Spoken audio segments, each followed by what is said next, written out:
¿Qué tal? Esta es la quinta sesión de prácticas de cognición social y en esta ocasión vamos a hablar un poco de los modelos morales que vinieron después del Renacimiento, o sea, la Edad Moderna. Y en esta ocasión vais a ver que algunos autores ya os suenan muchísimo más y vamos, no solo que os suenen, sino que además su trabajo ya ha influido de una manera mucho más directa en los modelos psicológicos que vamos a ver posteriormente.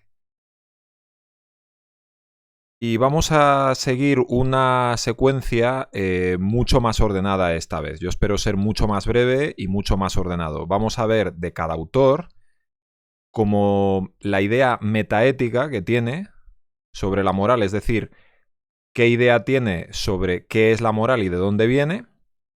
Y luego ya empezaremos a ver diferentes modelos en donde se centran en diferentes aspectos.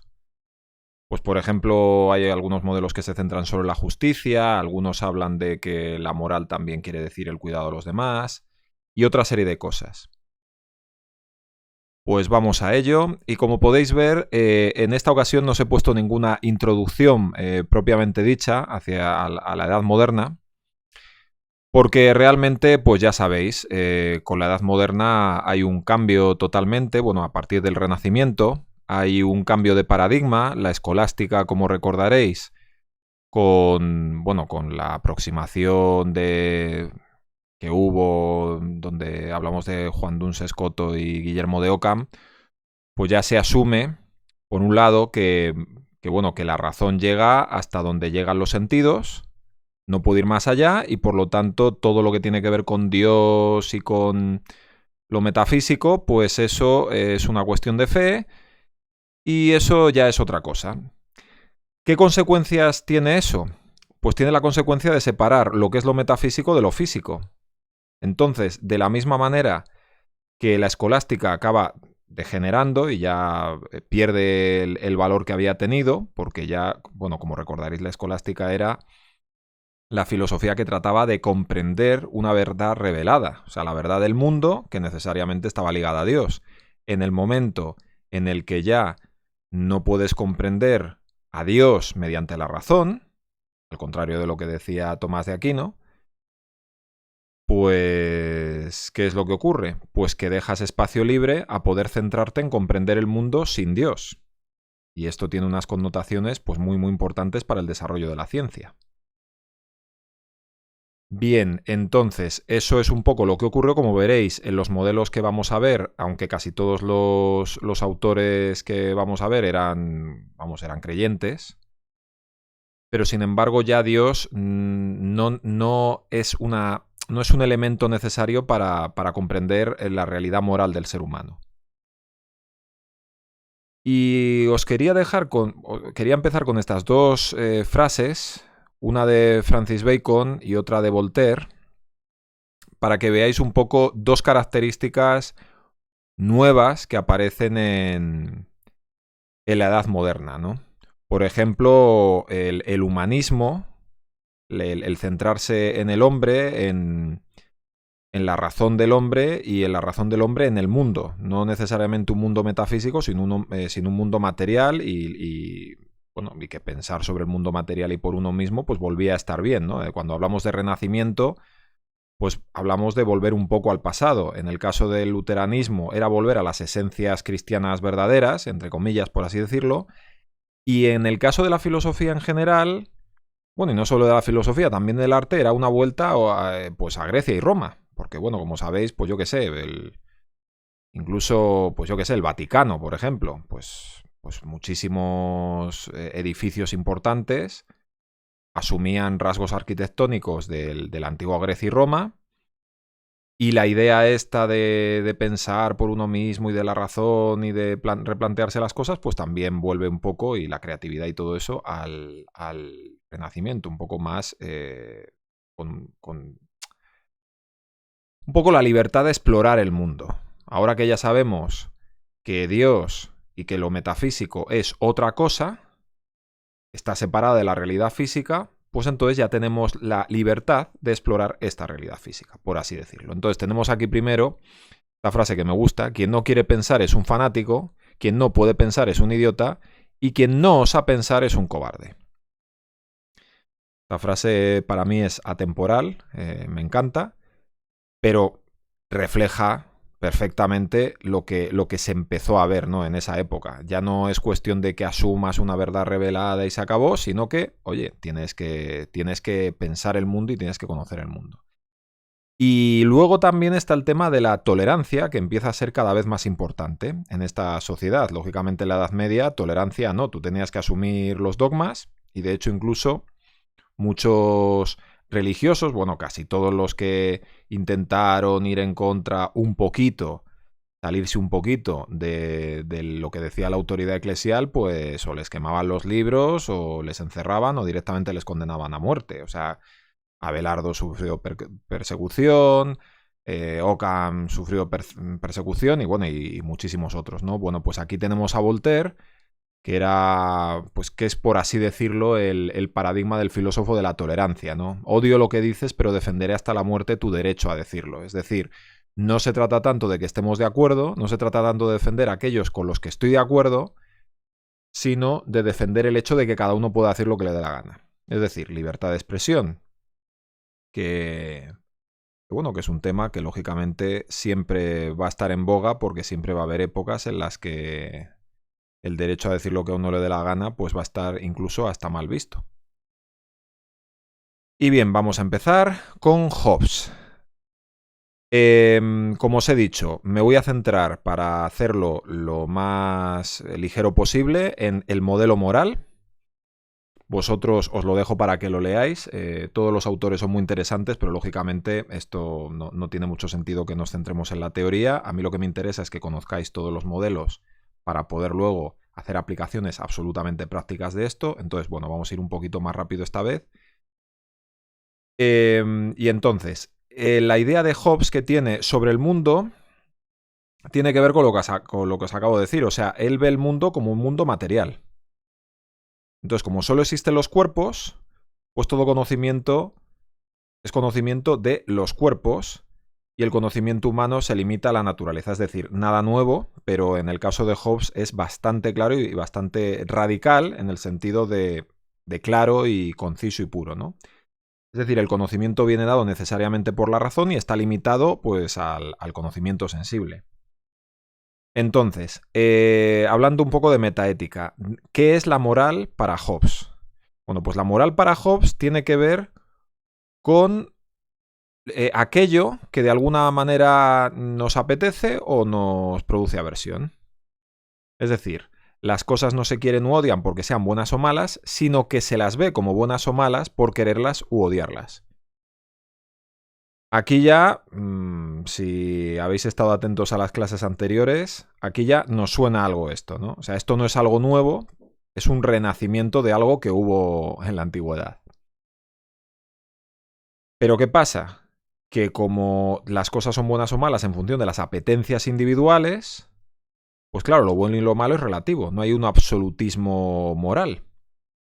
Todo depende de del propio individuo y del contexto social. Y por lo tanto, pues todo se reduce pues a intentar gozar de lo inmediato o intentar tener goces a futuro, pero eso es todo. ¿Cuál es el problema? Que como uno no puede controlar qué le gusta y qué no, pues Hobbes no cree en la libertad humana. Como no cree en la libertad humana, y ahora ya entramos en lo que son un poco de ética normativa, o sea, para Hobbes, ¿qué es lo moral? Bueno, pues realmente Hobbes no habla de moral en sentido absoluto, como os acabo de decir, pero sí se centra mucho en el tema de la justicia como un bien necesario que se tiene que dar en la sociedad. Como cada individuo tiene sus propias apetencias y todos vamos dirigidos al placer y además la gente ni siquiera es libre para elegir qué le gusta y qué no, y todos estamos llevados por nuestras apetencias, pues ¿qué pasa? Que si juntas a mucha gente, pues al final todos acabarán luchando pues por conseguir aquello que les apetece. Y en concreto por unos recursos que pueden ser escasos o lo que sea. Entonces, bueno, de Hobbes viene la típica frase esta que conocéis de el hombre es el lobo para el hombre. por muy poderoso que seas, tú no puedes evitar que alguien venga por la noche y te pegue una puñalada por la espalda y te mate. Entonces necesitas un sistema de justicia que esté superpuesto a toda querencia humana. A toda querencia, bueno, ciudadana no, porque para este hombre la democracia no tiene ningún sentido. Pero es lo que pone aquí. No existe una justicia en sí, sino una justicia que viene dada por la ley común que provenga de un poder común. Sin ley ni poder no se puede discernir lo justo ni lo injusto. Necesitas a alguien que venga desde fuera a decir lo que es justo y lo injusto grupalmente. Y el individuo, pues que se fastidie. ¿Por qué? Pues porque si no, al final es la ley del más fuerte. Y esta es un poco la visión moral de Hobbes. Vamos con Descartes, o Descartes. Y este hombre, como bien sabéis, fue el fundador de la corriente llamada, bueno, no sé si el fundador, pero desde luego uno de los exponentes más importantes del llamado racionalismo. Es decir, él intenta comprender la realidad solamente por medio de la razón. No hace hincapié en nada más. De hecho, si os habéis leído el discurso del método de Descartes, yo os lo recomiendo porque es una introducción que iba a haber hecho a un tratado. Y al final la introducción fue lo que pasó a la historia, que es el discurso del método, que es la manera que tiene él de comprender el mundo.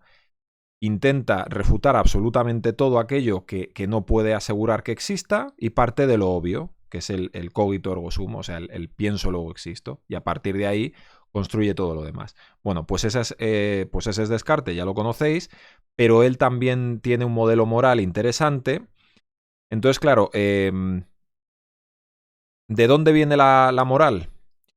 Pues la moral habla lógicamente, de la razón. ¿Por qué? Porque de lo que se trata es de vencer a las pasiones. Porque como decía Hobbes, nosotros no somos dueños de nuestras pasiones, son involuntarias. Lo que pasa es que aquí, al contrario que Hobbes, Descartes dice, vale, eso es verdad, pero para eso tenemos la razón. Entonces, la libertad viene dada por la experiencia y por la razón. La experiencia por el conocimiento que tenemos, o sea, es verdad, necesitamos conocimiento, pero tiene que venir dada por la razón, claro. Porque así podemos diferenciar lo bueno de lo malo. Y así podemos vencer nuestras pasiones. ¿Vale? O sea que es una moral racionalista. Es decir, lo que es bueno y lo que es malo viene dado por nuestra razón.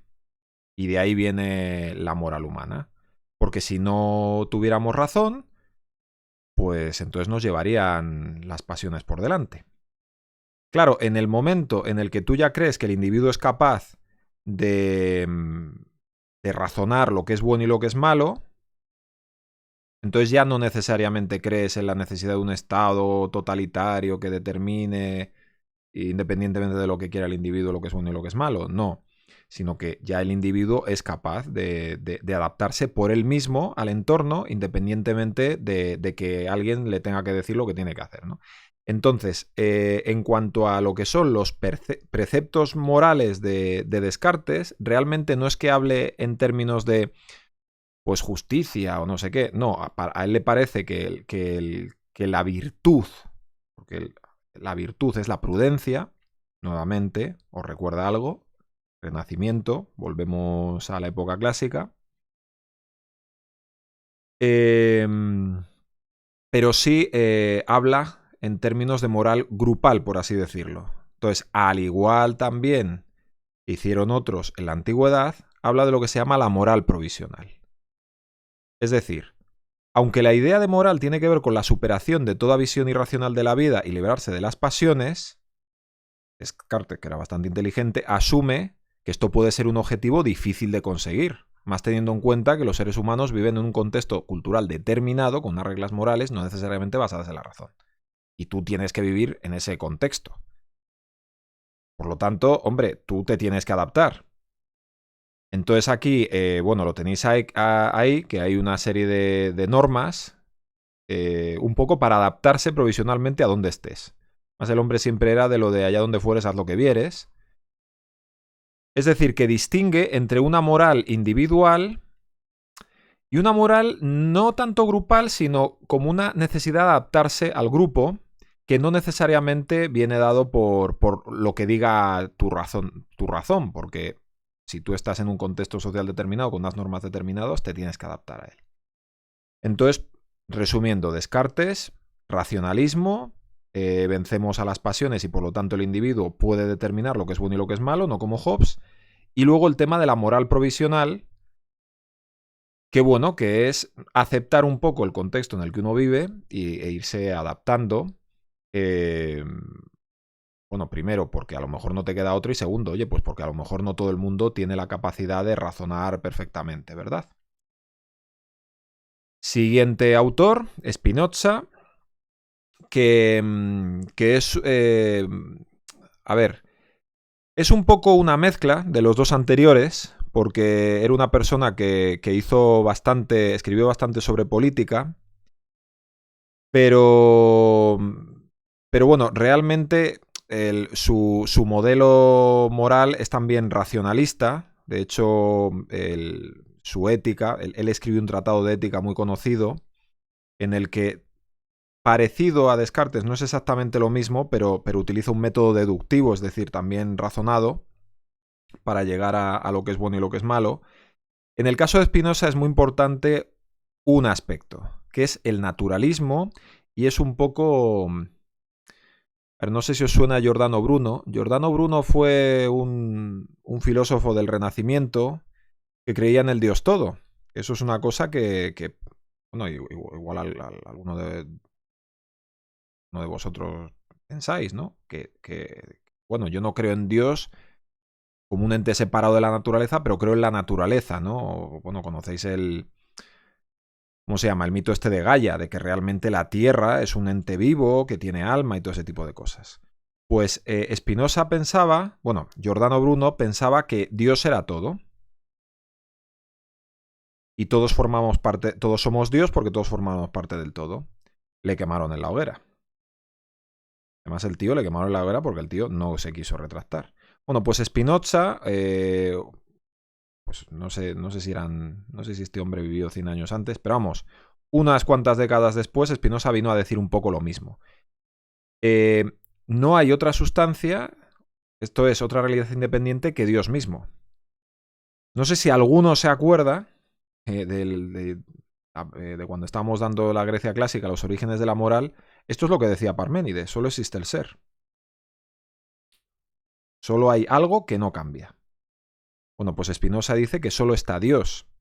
Pone, por eso se ve forzado a negar toda separación y distinción entre naturaleza y Dios y a identificarlos, como ya había hecho Giordano Bruno. Conclusión, como tú formas parte del todo, tú no eres libre, porque formas parte de un todo que tiene pues un orden determinado. Porque aquí lo pone, todo se deriva de un aspecto necesario de Dios. Todo está determinado, incluida la voluntad del hombre y también sus pasiones. Las pasiones están reguladas por leyes naturales, pues igual por leyes físicas. Como todos formamos parte de la naturaleza, pues no hay distinción entre psicología y física, por así decirlo. Todos somos naturaleza, por lo tanto, seguimos las mismas leyes que la naturaleza. Y aparte de esto, pues le da mucha importancia. Esto es un elemento fundamental de la idea del mundo de Spinoza, que necesariamente hay que tener en cuenta cuando uno habla de la ética de Spinoza, que es racionalista. Es un poco difícil, ¿no? A veces de decir, bueno, si no somos libres en absoluto, ¿cómo es posible que podamos discernir algo, ¿no? Pero es lo que dice Spinoza, que la razón entonces, ya que nuestras pasiones vienen reguladas por leyes físicas, es nuestra razón la que puede de alguna manera distinguir entre lo que nos interesa y lo que no, incluso dentro de las pasiones. Pues habrá pasiones que sean buenas y pasiones que no. O sea, Spinoza no es como los estoicos que dice que toda emoción es mala. No, dice que algunas son buenas y otras no, pero hay que saber cuáles son cuáles, y para eso está la razón. Entonces, tenemos una moral individual y una moral grupal. La moral individual viene del...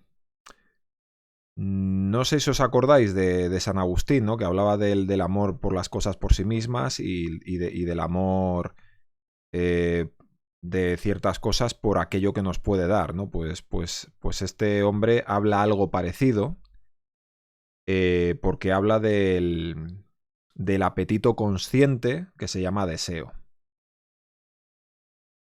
Y aquí es cuando se parece a Hobbes. Pone, el hombre no quiere una cosa por ser buena, sino que considera algo bueno porque la desea.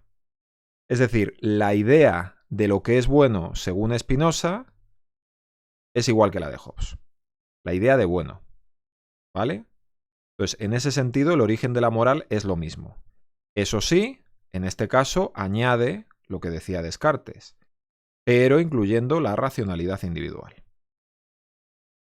Y luego, en cuanto a moral grupal, pues bueno, como podéis ver, es algo que también, o sea, como podéis ver, los modelos morales ya empiezan a ser como compendios de cosas que ya habían existido antes, ¿verdad? Entonces aquí hablan de que, lógicamente, es necesario también tener unos derechos comunes y constituir un acuerdo común de convivencia. Como necesitamos adaptarnos grupalmente al entorno, no solo individualmente, pues necesitamos lo que acaba siendo un gobierno. Entonces, resumen, para no liarnos, pensad primero en Hobbes, en Descartes y en Spinoza como una especie de mezcla. Es decir, asume de Hobbes la parte política, de que es necesario, asume que es necesario conformar para el individuo un consenso, una justicia común para todos, y además que para el individuo la moral es algo que tiene que ver con el deseo. Y lo que es bueno y lo que es malo tiene que ver con lo que uno desea y lo que uno no desea. Y por otro lado, asume de Descartes la parte racional. Es decir, al contrario que Hobbes, que cree que estamos llevados por las pasiones y que por lo tanto necesitamos a un estado totalitario, que lo llama el Leviatán, que nos salve de nosotros mismos, ¿no? De matarnos entre nosotros, pues Spinoza no. Spinoza habla de un gobierno, pero una cosa más, pues parecido a lo que decía Descartes. Lo que pasa es que para Descartes no es que no habla de una moral grupal necesaria, sino sencillamente de una moral provisional si uno se tiene que adaptar a un grupo. Y ya está. Bueno, pues con esto terminamos la primera parte y bueno, haremos una segunda parte.